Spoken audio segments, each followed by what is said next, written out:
नमस्कार। इस समय हमारे साथ हैं साहित्यकार, राज्यसभा सांसद, स्वनाम धन्य महुआ माझी। काफ़ी चर्चे में रही, जब राज्यसभा सांसद बनाई गई उस वक्त भी काफ़ी चर्चे में रही, और जब वो लिखती हैं तो उससे ज़्यादा ही कहीं चर्चे में रहती हैं। तो जो हमारा सवाल होगा वो साहित्य से ही शुरुआत होगी। आपको सबसे ज़्यादा खुशी कब हुई थी, कौन सी वो रचना आई थी जिसमें लगा कि हाँ मुझे सेटिस्फैक्शन हुआ, जो चाहती थी वो लिख? देखिए, लेखक जब अपनी रचना से सेटिस्फाइड हो जाए, संतुष्टि हो जाए कि मैंने बहुत अच्छा लिख दिया जैसा मैं चाह रहा था या चाह रही थी, तो फिर वो उसी दिन खत्म हो जाती है। सेटिस्फैक्शन तो कभी नहीं होता, अंत तक लगता है कि मुझे जो लिखना आपको लगा था। कि लोगों तक मैं जो बताना चाहती थी बहुत दूर तक पहुंचा? हाँ, ये मेरी जो पहला उपन्यास है, कहानी उसके पहले आई है।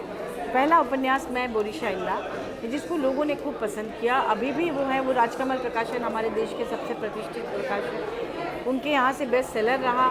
अभी भी उसकी खूब मांग है और हमारे देश के बहुत सारे यूनिवर्सिटीज़ में उस पर एमफिल पीएचडी डिलीट हो चुके हैं, हो रहे हैं। साथ ही विदेश में भी सापिएंजा यूनिवर्सिटी ऑफ रोम में उस पर ये सिलेबस में बीए के कोर्स में भी उसको लिया गया। अच्छा, आप साहित्य से राजनीति में आई, राजनीति की राह आपको रफ्तीली नहीं लगती है? आप एडजस्ट कर पा रही हैं? देखिए, पहले तो मैं डरती थी राजनीति से, लेकिन अब मुझे लगता है कि अगर हम लोग साहित्य में राजनीति में नहीं आएंगे तो फिर, चूँकि हमने सोशियोलॉजी में काम किया है, मैं उसमें मेरा एमए पीएचडी नेट है।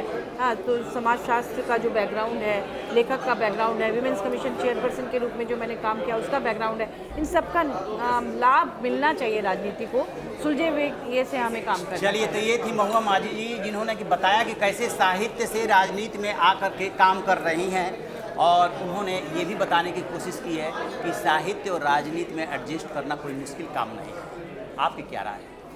कमेंट बॉक्स में राय जरूर दीजिएगा।